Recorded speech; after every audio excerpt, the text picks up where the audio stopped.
BuySellMakeOffer.com is the new exciting way to sell your stuff online. Make extra money right now. Sell your old car, furniture, video games, household items, clothes, even your home. Sell anything that's legal. Load up your stuff to sell right now at BuySellMakeOffer.com. This is your official invitation to get on board to sell your stuff right now. Free for the next 60 days. And once you see how easy it is, you'll want to sign up for more because there are no item fees. That's right. Take this opportunity to move items from the other guys and sell it for free. You might even win a Samsung tablet, Amazon gift cards, and other cool prizes.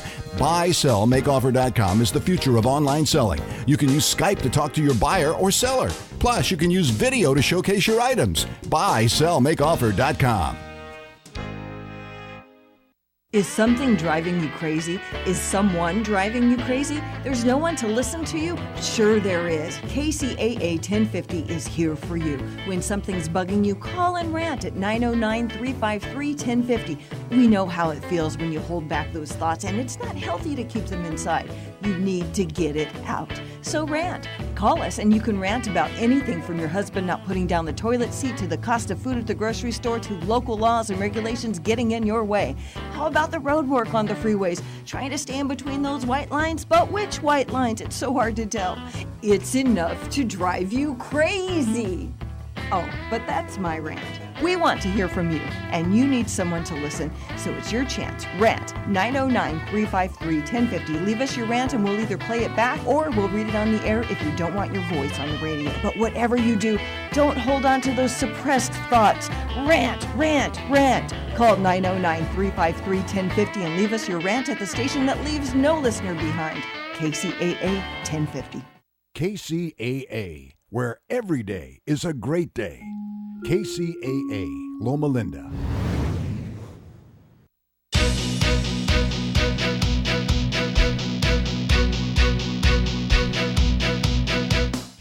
Welcome to Relationships 2.0. I'm Michelle Skeen. My special guest today is Kim Schneiderman. She is the author of Step Out of Your Story, Writing Exercises to Reframe and Transform Your Life. Welcome, Kim. Thanks for having me. It's so great to have you. I really enjoyed your book, and on so many levels, I have so many questions. So, but let's start with how you're a therapist as well as a writer. How did you come to use this in your therapy, and I'm assuming that you've done this personally as well. Yeah, for sure. I mean, it's perspective the perspective involves sort of stepping out of your story and looking at yourself as the hero of your own story, and looking at how you can sort of transform and reframe challenges as opportunities for personal growth. And I began really, as a young age, I kind of imagined that I was a character in a story. I even had like a weird name for myself, which was like Kim S. in person. And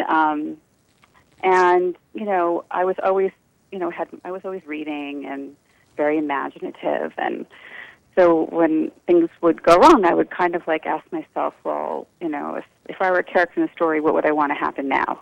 What would I root for? Or, how would this experience be helping the character of my story grow in a particular way? So that was kind of like an overall idea that I had, and there were other influences, including being an English major and hearing people talk about characters and stories, and kind of reading it with what they were between the lines, and kind of sensing that they were actually kind of talking about themselves in a disguised way. And eventually, I created a series of workshops for people who had been impacted by the recession. I was actually working as a social worker for a program that was targeting people who had lost their jobs, and I thought, well, like, what a better way to help, if they could see themselves as the characters of a story, and this being sort of a plot twist, as opposed to, the entire, narrative, the arc of, as Right. opposed to like looking at it, thinking that it's like a never-ending story. Yeah. And helping them to reframe this as an opportunity to really work on themselves so they could kind of reclaim their personal power. So it really started as a workshop. I am a psychotherapist in private practice in Manhattan. I do occasionally bring in the workshop, bring in these writing exercises with individual clients. But mostly it seems to work best in a group, because Yeah. people write things and they share, and it becomes like this whole process and just powerful. Groups are powerful. I'm running several Yeah. groups right now, and it's really transformative for everyone, and everyone's really involved. So I can imagine how this would be as well. One of the things you say about engaging in this writing exercise is that this isn't a book about how to write your memoir. What do you say what you mean about that?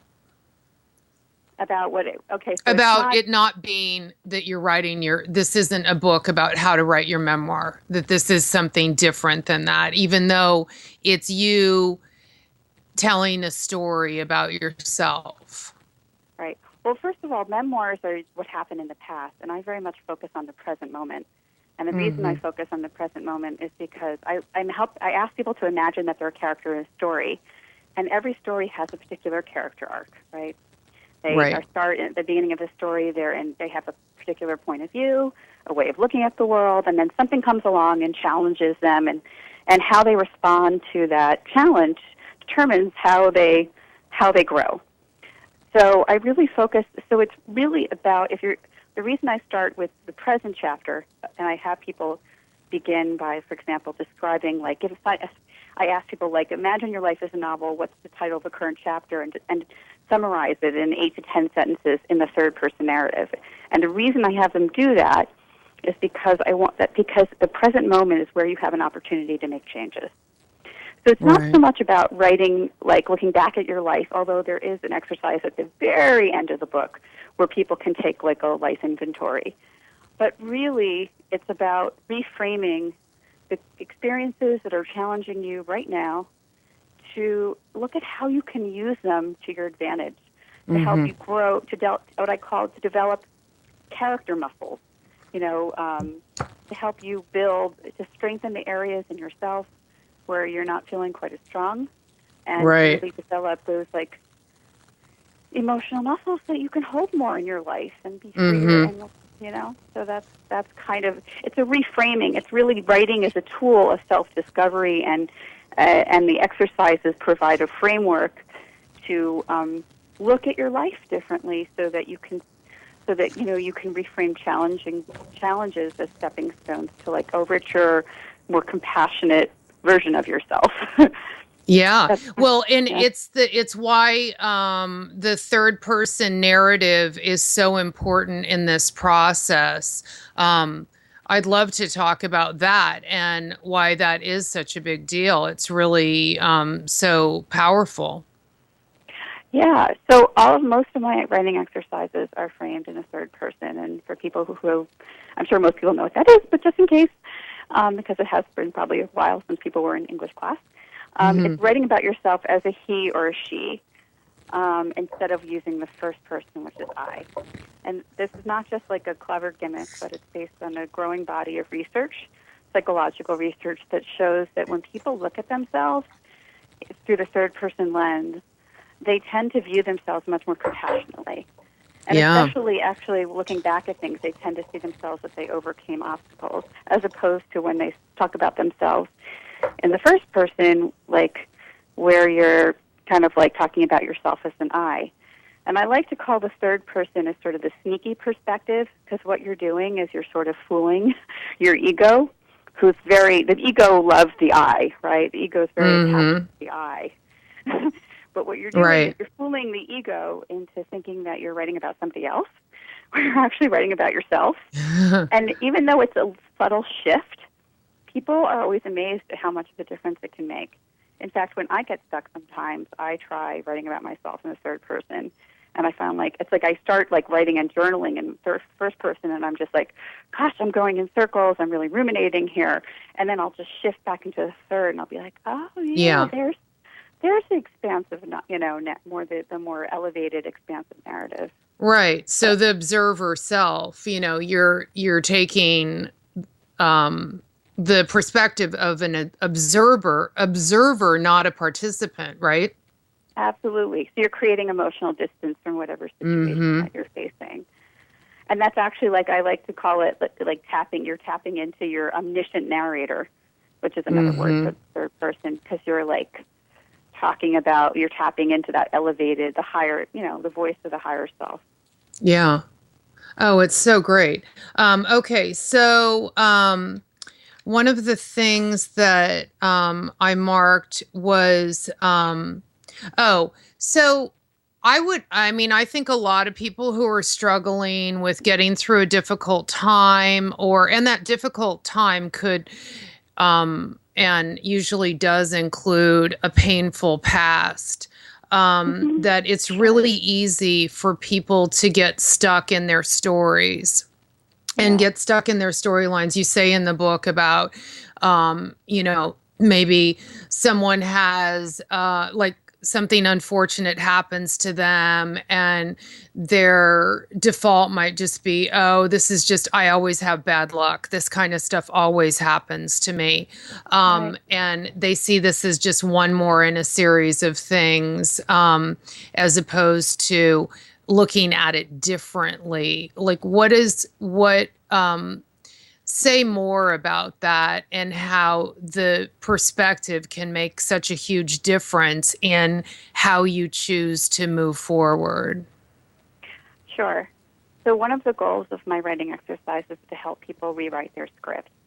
So we all have like scripts that we've learned, and some of which we learned from childhood, and some that we accrue as we age and things happen to us, and our script is the way that we interpret the world. It's like something happens, and there's many ways to interpret what happens, and we come up with a script that says, and this is what it means. But sometimes we really limit ourselves because we think that the way that that interpretation is it. That's it. There's only one way to interpret what's happened. Right. So what I have people do first of all is I have them like look at like what are the scripts what are these interpretations that that you're living by, and then I do have exercises where I have people like say, well, what would be a way to rewrite that script? If you were a character in a movie, what would you want them to say in the face of adversity instead of like how it is that you've written your script right now? Mm-hmm. Yeah. But I also have them do is readers or people in my workshop is I have them like really look. I walk them through their story, and I have them like look at the various I have them sort of dissect the antagonist in their chapter, which I define as the person or the force or the situation that's helping them to stretch and grow, and look at how and I use a bunch of like creative writing techniques, including dialogues, to help them like access different parts of their brain or their different scripts that they have buried underneath what usually comes out, automatically, so that they can actually, by the end of the book, they actually have a new script. In fact, I use the elements of the story, where there's a protagonist that's trying to accomplish something, then an antagonist that gets in the way, and then there's like a conflict, and then there's a climax, and then there's a resolution. And I have questions that address each of those elements, and I use that as sort of like an architecture to construct their story, and then at the end they reconstruct it into this like cute little Mad Lib. It looks like a Mad Lib because it has like fill in the blanks. Like this chapter I'm working on blank, and so they kind of walk away if they've done all the exercises with like a new script about their life. So I help them actually really not just like, because sometimes I think affirmations, they're helpful and I do them myself, but they can be a little bit shallow if someone doesn't really believe them. I agree. Yeah. So this book, if you do the exercises, it kind of helps you really see, oh wow, like this, the antagonist of my story, who's this recurring character, that keeps coming up in my, maybe the boss that never appreciates my accomplishments, and that reminds me of my father who never appreciated my accomplishments. Right. If there's a recurring character, you've got to see oh wait, this is pushing me to become, either more assertive and really stand up for myself and make sure that, I don't just become invisible, or it's really pushing me to become, to get, to develop parts of myself that need to be developed so that I can feel more confident and a stronger, more developed person. We don't always look at it like that, Yeah. And, one of the things that I was thinking about is how often or I'm sure we've all been in the situation where we've given advice to someone else who was in a similar situation that we've been in, and yet we didn't take our own advice. And so to have that distance, and yet you're still dealing with yourself, I think is really interesting and really helpful. That's so true. It's a therapist trick, a cognitive trick, where you have people say, well, if I were saying the same thing, what would you say to me? And they always have better advice than they actually are taking. So so this is these exercises, by doing them in the third person, it's the same idea of creating an emotional distance from the problematic situation, so that you can kind of see, if you can imagine, if you can look at if something's happening to you, you're going through a relationship problem, and it always feels so hard, and it's hard to get any perspective on it. And it's interesting, when if we're reading a novel about somebody in a relationship, with a relationship problem, who might be, facing divorce, or watching a movie, there are things that we would kind of expect we would expect the character would grow or in a particular way. Yeah. And or we would expect these things to happen, and people often they're like, when things happen to them, they're like, why did that happen? Life was supposed to be easy. And and all life, just like in the stories we love, there's always, there's conflict in life, and it doesn't have to be not conflict as in physical conflict, but there are things that challenge us, both good and bad. Even writing this book was a wonderful, challenging situation for me, because really writing books is wonderful and very challenging. Absolutely, and it pushed me. I tell people it pushed me to become the type of character that could write a book. It really did. It helped me. I was always someone that had lots of ideas and was sort of a dreamer, and I would come up with these ideas and not really follow through with them. And this pushed me to become disciplined and to and to follow through. And there were bumps along the road, and just to become sort of the equivalent of a marathon runner, and when I was more of a sprinter. Right. So we don't always look at the challenges in our life as opportunities to stretch ourselves, and it's hard to do that. But if you can sort of step out of your story, which is the title of my book, and see and sort of identify, wow, I might not have control. We can't. I always write in my book, we can't control everything that happens to us.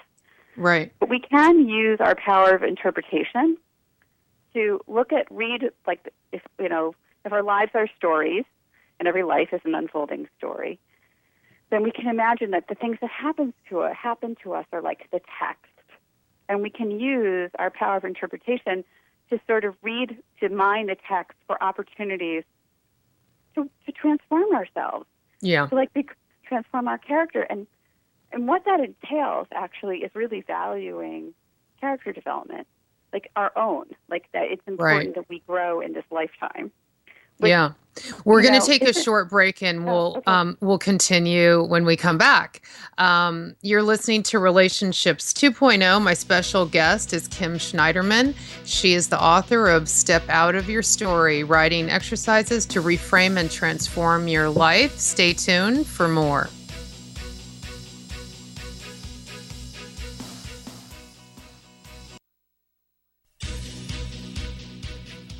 Do you tend to overreact and let your emotions rule your interactions with others? Do you become defensive or find it difficult to see things from another's point of view? Hi, I'm Michelle Skeen. You're not alone. Despite the fact that we all have to deal with people in our daily lives, many of us have difficulties with interpersonal relationships. My suggestion? Pick up a copy of the Interpersonal Problems Workbook. This book combines powerful evidence-based techniques for strengthening relationships in all areas of your life, whether it's at home or work, with a significant other, a parent, or your child. To find out more about the Interpersonal Problems Workbook, go to my website, www.michelleskeen.com. Again, www.michelleskeen.com. Pick up a copy and improve your relationships.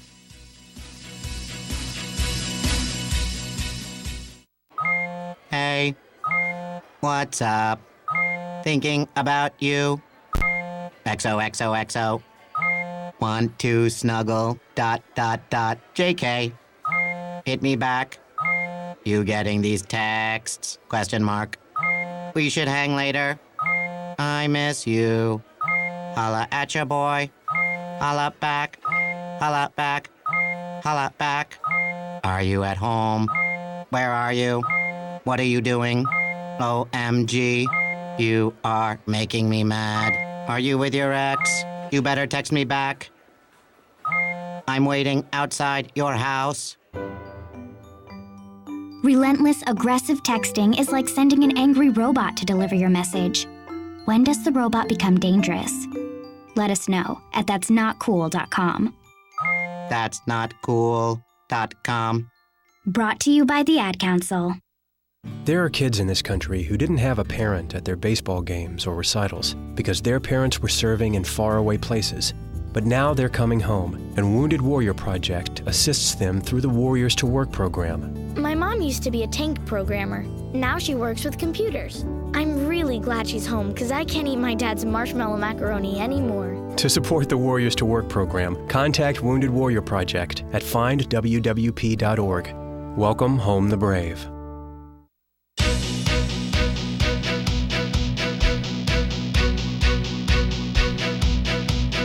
Welcome back, Relationships 2.0. I'm chatting with Kim Schneiderman about the book, Step Out of Your Story. You can find out more about Kim and the book by going to stepoutofyourstory.com. One of the things I was thinking about during before we went to break, Kim, was that I think oftentimes it's so difficult for us to see the options when we're so overwhelmed with emotion. Mm-hmm. And it's one of the things that you highlight in the book about, one of the other benefits to having that third person narrator, perspective. And, much like we, teach or at least I teach my clients to, that they're like the sky and that the emotions are like weather and they're temporary. But, when we're in it and we're dealing with really difficult emotions, it doesn't feel like they're temporary.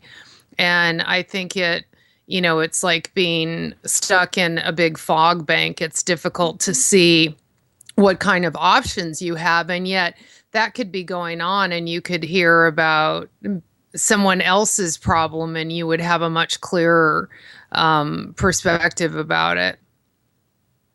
Yeah, absolutely. I mean, the exercise, I think, as I say in my book, there's a place for emotions, for sure. I mean, they're natural. Oh, absolutely. The exercise, when I ask people to sort of reframe the challenges in their life as opportunities to work on themselves, it's not to bypass over the uncomfortable feelings, which people often want to do because they don't feel good. But sometimes people, you're right, people can get very bogged down.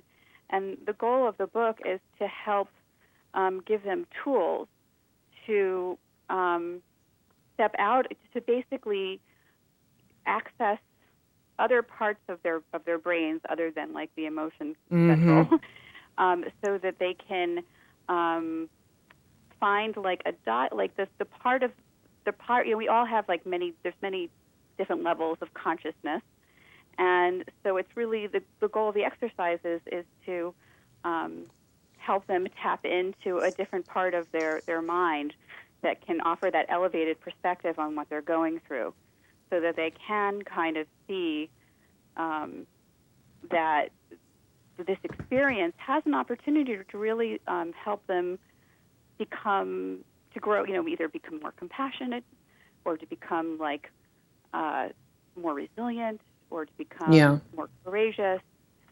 And, that once they can look at things differently, there's less of a chance they'll feel like a victim and more that they can feel like they're in some control. Yeah, absolutely. The other thing that thought I had about telling it in the eye is that that would seem like a big hurdle for people because they would, they might have a tendency in order to avoid, feelings of embarrassment or shame to, whitewash their story or play a certain role in the story, like what you talk about, their, martyrdom or victimization. Yeah. I mean, I'm not sure. So I'm not sure what you're asking me exactly. No, I'm just saying that it seems that, again, the method of using the third person narrative is powerful on so many levels. Absolutely. Yeah, I mean, this is not about it's not necessarily about whitewashing what's going on with your life. People sometimes say to me, like, oh, this sounds like very Pollyannish, like when I'm going through something really tough, I'm supposed to look at this like, we all know that what Nietzsche said about what doesn't, kill you makes you stronger, right? But when you're going, as my friend says, like when things happen, oh, great, another, effing growing experience. And it doesn't feel good, it doesn't feel good. But this isn't about really doing that. It's about looking at finding meaning in your story. It's about looking for ways to say, like, you know what, I went through this experience. It challenged me to grow in a particular way. But when I came out of it, I found that I had really grown in ways I hadn't expected. Telling the story of a divorce or losing a job as one of like a never-ending pattern of defeat is going to leave you feeling pretty lousy. But if you can look at it how you've grown, there's a better chance that like you're going to feel more empowered and better moving forward. I mean, I often say that how you tell your story affects how you feel about your story, which influences, how it unfolds. So, for example, like we all know the Wizard of Oz, right? Yeah, this is a story, absolutely. Right? Which is one of my favorite stories. Absolutely. Which reminds me, I wanted to say I totally connected with you on Nancy Drew, by the way. Oh, yeah, everybody loves the Nancy Drew piece. That's really funny. But, so we can read that story. Is like, here's this girl who doesn't appreciate what she has, and she has this horrible neighbor who steals her dog, and then she gets the dog back, but then she runs away and she gets hit in the head and she ends up in a strange land and she accidentally kills somebody, and then she has this horrible witch chasing her, and she had the ability, and it was very scary, and she had the ability to go home all this time, and she never did, and isn't that a shame? And then she ends up back in the same place where she started, but she didn't have to go through all of that. I mean, that's actually the way that some people tell their lives. You know? They tell the story of their lives. But if you look at it, like here's a character who longed for something that she longed for something. She ended up, going on this journey where she created relationships that helped her understand her own capacity to love. It taught her about love. It taught her, it taught her own strengths and her own, persistence. And she ended up like becoming this character who could appreciate her life. So it's a really different way of telling your story. Yeah. I mean, I talk about my own story that way too. I mean, I've been through my own share of adversity, and a few years ago I lost my father, and growing up he had sort of been my childhood antagonist.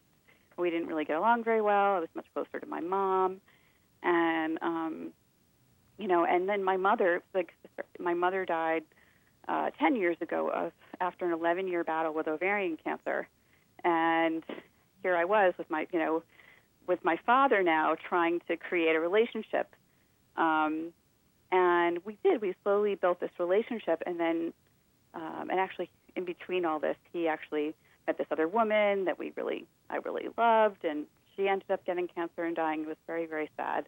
And then, my father and I, through all of this, became a lot closer, but it really wasn't until he was diagnosed with terminal cancer and I had to become his hospice caregiver that we got a chance to really get to know each other on this like really beautiful level where I was, holding his hand through like waves of fear and all kinds of things, and we had a lot of laughs, and we really came to understand who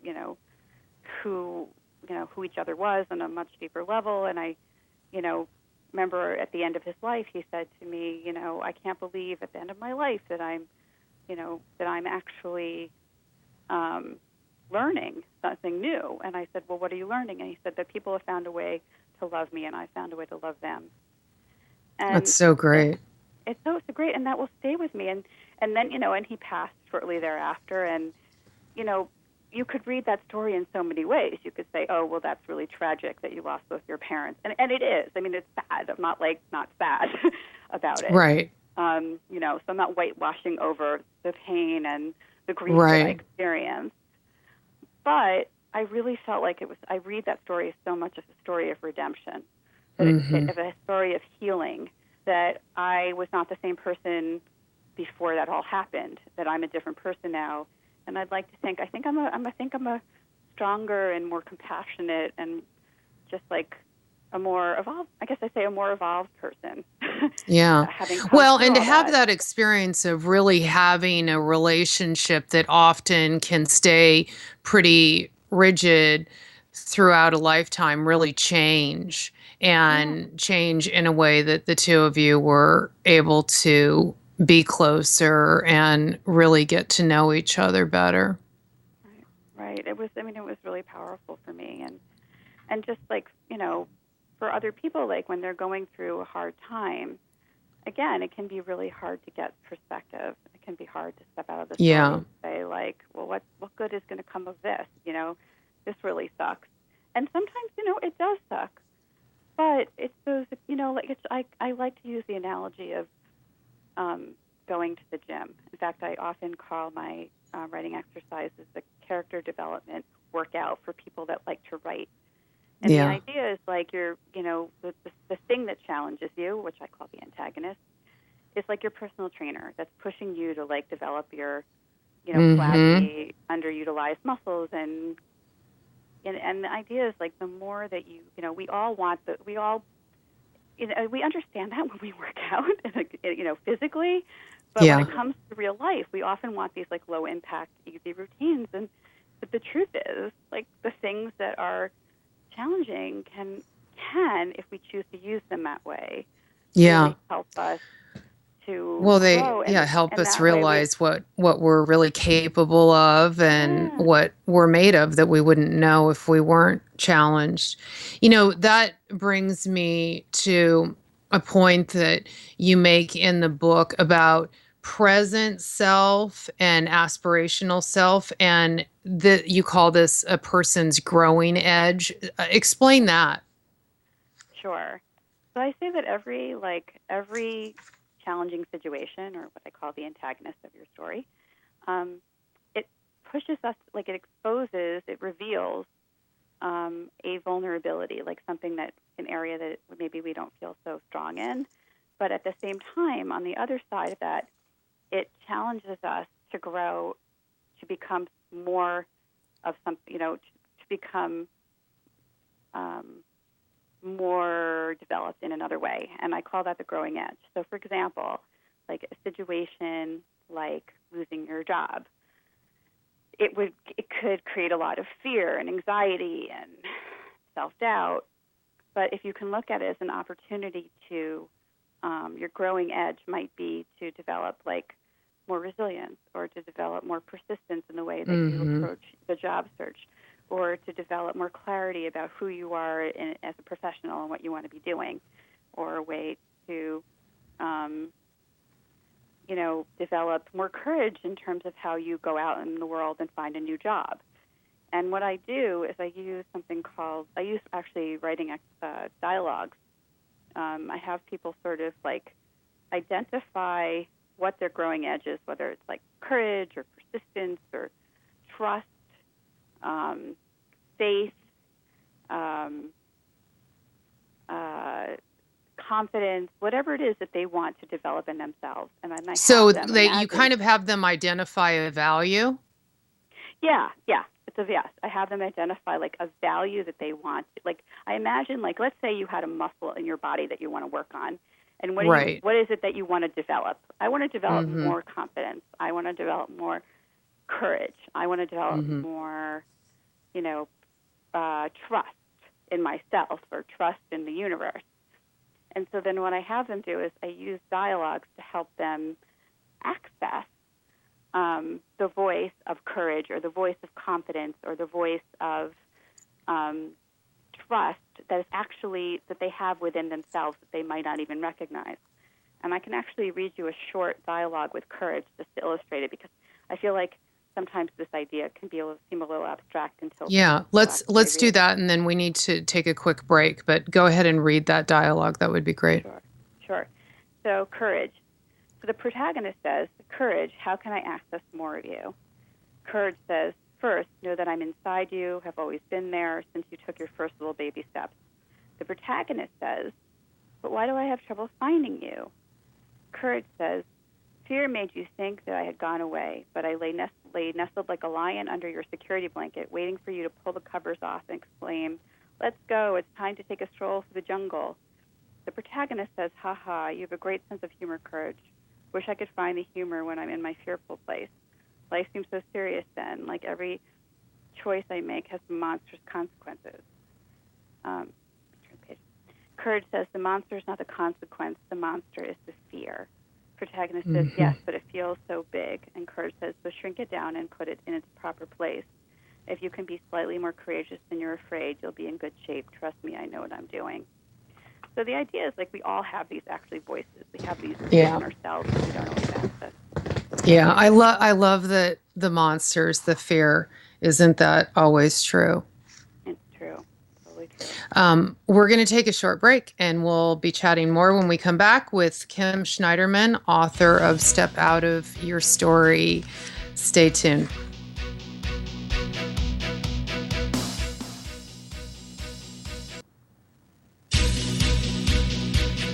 Hi, I'm Michelle Skeen, psychologist, author, and host of Relationships 2.0. On my radio show, I interview guests who present their unique perspectives and expertise on topics that cover all aspects of relationship.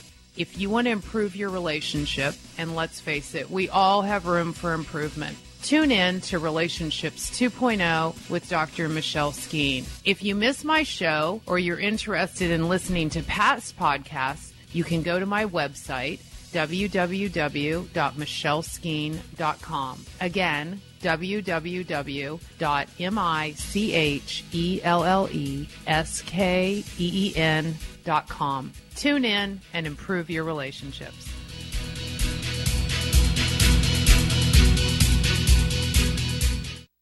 When I was diagnosed with breast cancer, both of my daughters were pregnant, and everything I was looking forward to turned into everything I was going to miss. First words, first steps. Today, those babies are 3. I'm with them all the time. I don't know what's next, but I know I'm here today. A Susan G. Komen grant helped pay for Alanthia's surgery, and today she's caring for her grandchildren. Help save lives. Visit IamSusanGKomen.org. A public service message from Susan G. Komen. America's wounded warriors are coming home. After serving on foreign shores, these brave men and women are returning to their families and communities. Many have wounds you can see, and many have wounds you can't see, like post-traumatic stress disorder. Now that these warriors are back home, they are ready to enter the civilian workforce. To help, Wounded Warrior Project has developed the Warriors to Work program, a career counseling service that helps warriors translate their military experience to the civilian workplace. These extraordinary men and women bring proven world-class job skills and a unique perspective on teamwork to the job. And to ensure the right warrior finds the right job, Wounded Warrior Project works with employers to find just the right match. When you hire a wounded warrior, you hire an intelligent, talented, and committed new employee. Contact Wounded Warrior Project at findwwp.org. Welcome home the brave.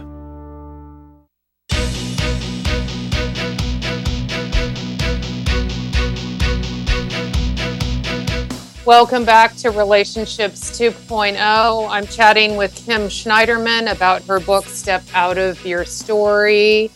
Kim, you mentioned at the beginning of the book, and now I can't find it, about that Will Ferrell movie. What was the name of that movie? I swear it's the only movie he's ever made I've never seen. Stranger Than Fiction. Oh, Stranger Than Fiction. Was that good? Oh, I love that movie. Oh, yeah. Okay. Oh, I'll have to put it on my list then, because I feel did that come out and like it wasn't out for very long? Was it kind of a dud? I don't think so. I mean, I don't think it was like a major blockbuster, but I don't know. I think I rented it, so I don't think I saw it in the theater. Okay. Yeah, I definitely want to see that. But anyway, talk about why you mentioned that movie in your book, how it relates to your book. Sure. So the movie is about this kind of like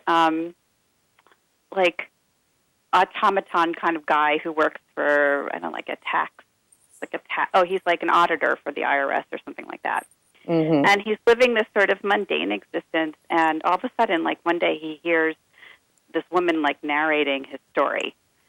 And the way that she's describing him is very like upsetting to him, because she's not saying such nice things.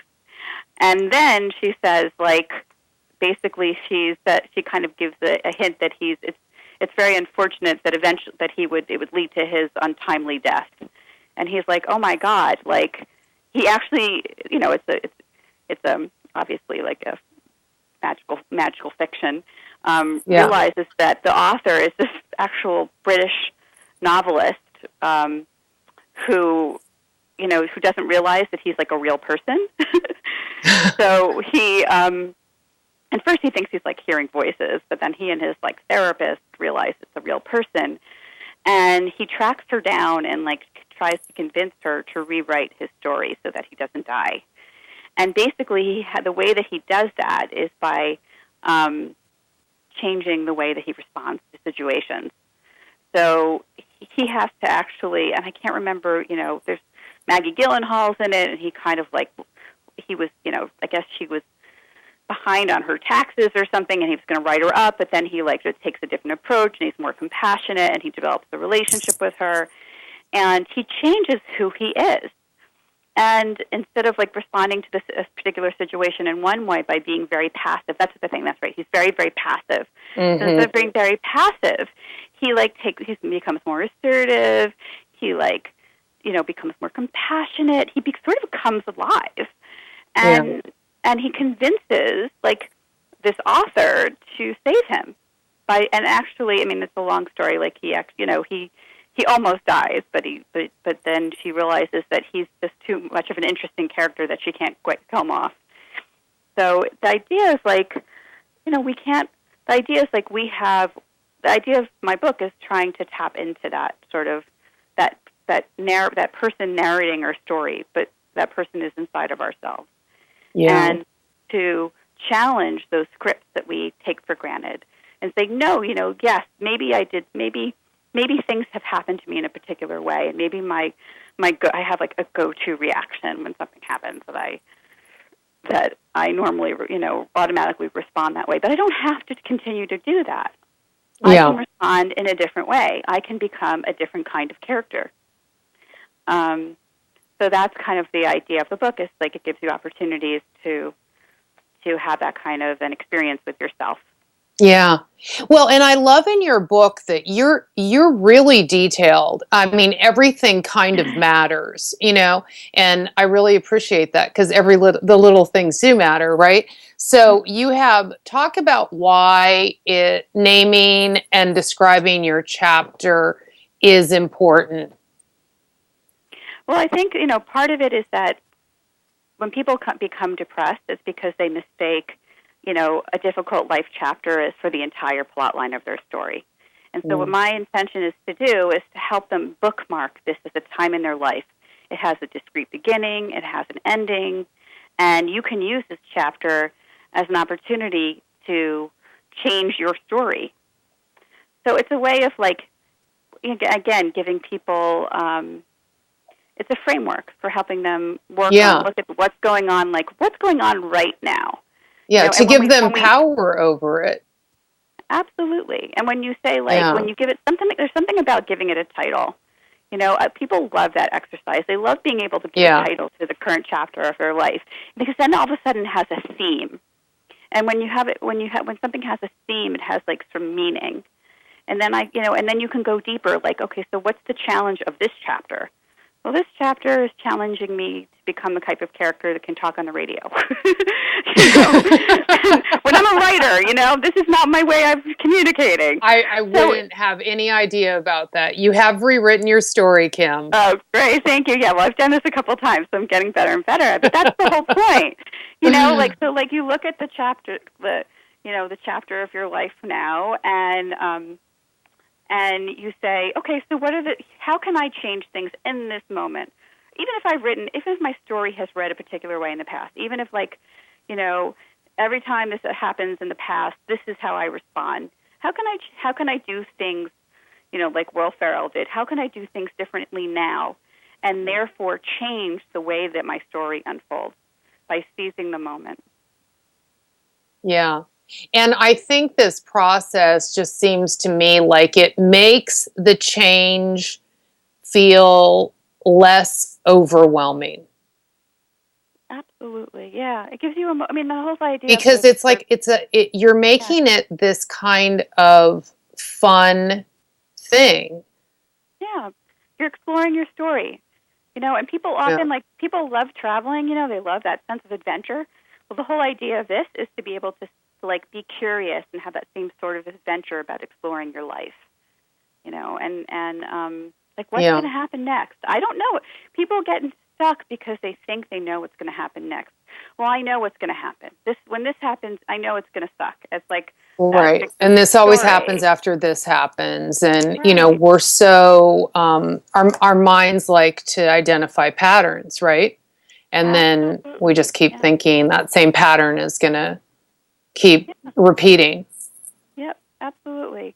You have some great examples in the book. I'm sorry, I didn't mean to interrupt you. No. I was going to say you have some great examples in the book. I'm thinking about that guy who was like the traveler who traveled a lot, but I'm trying to. Seymour. Seymour.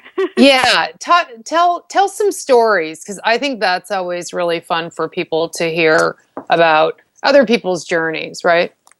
Sure. Yeah. So Seymour was somebody who, and he was disguised. He was actually a client of mine who I changed lots of details. So I want to make sure, I don't remember exactly how I described Seymour, and I want to make sure that I protect my clients' anonymity. Yeah, of course. But he was someone who, like, was very much a traveler, in life. He liked to go out and do lots of different things, but he hadn't really looked at himself. So he was kind of like, he hadn't done a lot of he hadn't really done a lot of introspection, and he was not feeling particularly happy because, he was doing things that he thought, like, oh, if I, meet lots of beautiful women and I make a lot of money, that's going to make me happy, and if I travel to lots of places, and he wasn't, because he wasn't really taking a look at himself. Mm-hmm. And we kind of, like, to do our work together, to explore his own story, to look at, like, what were the things that he found really valuable and meaningful. And there were, things about his past that had gotten in the way of him feeling like he could have a healthy relationship. And we explored his story together, and he was able to recognize that he wanted to take his life in a different direction. That was one thing. And then there's a woman, actually, there was another woman that who was getting married, and she was having a really hard time with separating from her parents because they had been very involved in her life. Mm-hmm. And here she was, she was in her early 30s, and her parents had been pastors. They had lots of ideas about, what her wedding should look like, and certain things that were going on in the family dynamics. And she just was really having a hard time, just standing her ground about what she wanted her wedding to be. And it brought up a lot of issues that she was having with her mom, and feeling like she wasn't by not getting her mother's approval, she felt like a bad girl, Mm-hmm. And one of the exercises that I had her do was to, I talk about the climax exercises, which is when, in this chapter of her story, Planning a Wedding, the climax is that her climax she wanted was her mother to give her a blessing, to say, you know what, dear, you're right, and I need to step back, and this is really hard for me because I'm so used to being your mom, and, of course, the way that you want to do things is okay with me. And she kept trying to communicate with her mother, and she thought if she just could figure out the right words, her mom would finally get it, and she would get the blessing, and that would be the climax of her story with her mother. Yeah. And yet she was frustrated because that wasn't happening. So one of the exercises that I had her do was to give herself the blessing that she wanted from her mother. So that, and I talk about sometimes, all we want when we might be there might be a moment that we're anxious about or anticipating, as in our lives, and all we want in that moment is for a particular outcome to happen, but we don't always have control over whether things turn out that way. But if we can figure out what we want to get out of that chapter and give ourselves our own blessing, then we've kind of won the battle. So I had her write what the blessing for her that she needed to hear from her mother, but have her give it to herself. And I said, look, and she found that very powerful. I said, look, you may or may not get it from her. She may never say, darling, you're okay the way you are. And you're a good girl. and it's okay, because if you can give that to yourself, you won't need it as much from her. Right. It allowed her to unhook from this idea that she couldn't move on in a helpful way without receiving that. Absolutely. Absolutely. And her mother did actually kind of come around, and in the end, during the wedding, was very, the love became really apparent. Mm-hmm. So, but there was so much anxiety building up to that point. Would there be any surprises during the wedding, that she hadn't planned on happening? Right. So it was a way, of her kind of letting go. And, that was sort of the icing on the wedding cake, was that her mom was, accepting, and she felt supported. But isn't it interesting how we can often, in our minds, we're creating all of these barriers, and maybe it's in the form of a person, but that I think going through the process that you lay out in your book really allows someone to realize that those barriers they may be there, but they're not insurmountable.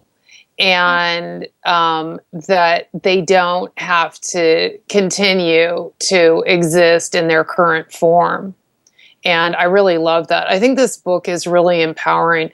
I think it's super creative. For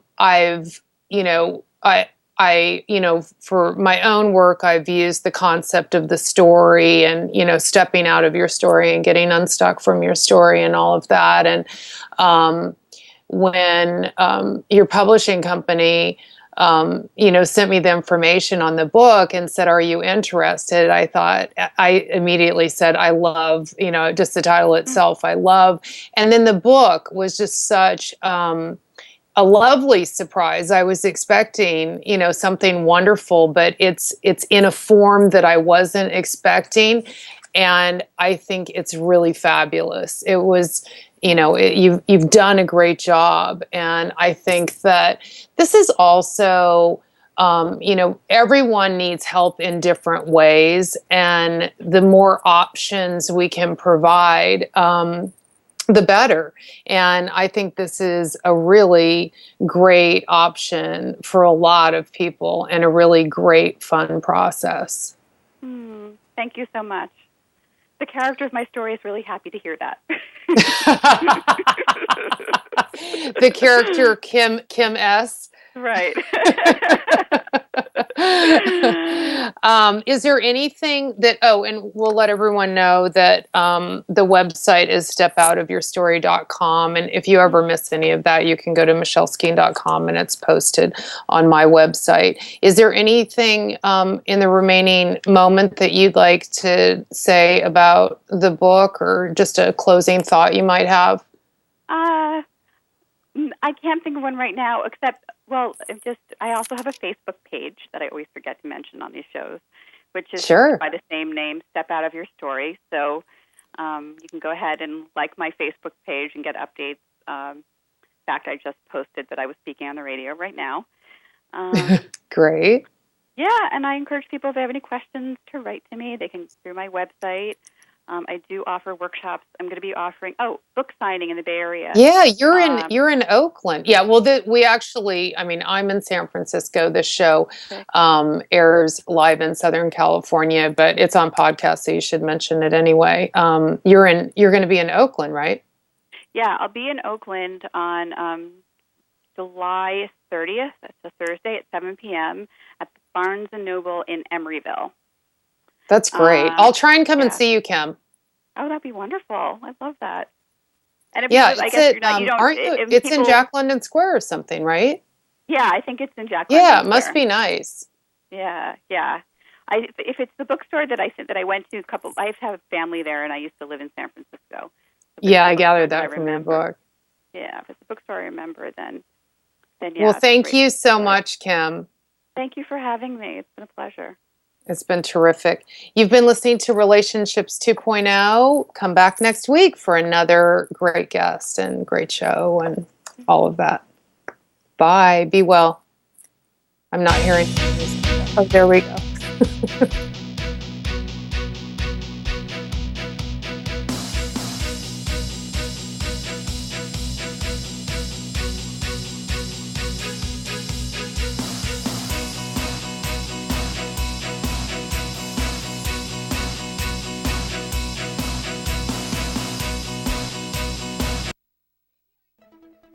This is KCAA Loma Linda, the station that leaves no listener behind. CNBC News is next, a courtesy of buysellmakeoffer.com, where you can post a video about items you have for sale. Sign up now. It's free. Whites. On Wall Street today, stocks ending broadly higher, up for a fourth session straight as investors turn their attention away from the Greek debt crisis, focusing instead on the strong start to the new earnings season. Today, the Dow shot up 76 points, the Nasdaq up 33. Oil stocks were higher. That's after crude turned around an early plunge in prices. Following that Iran nukes deal, it ended near $53 a barrel. Solid earnings after the bell from Yum Brands. The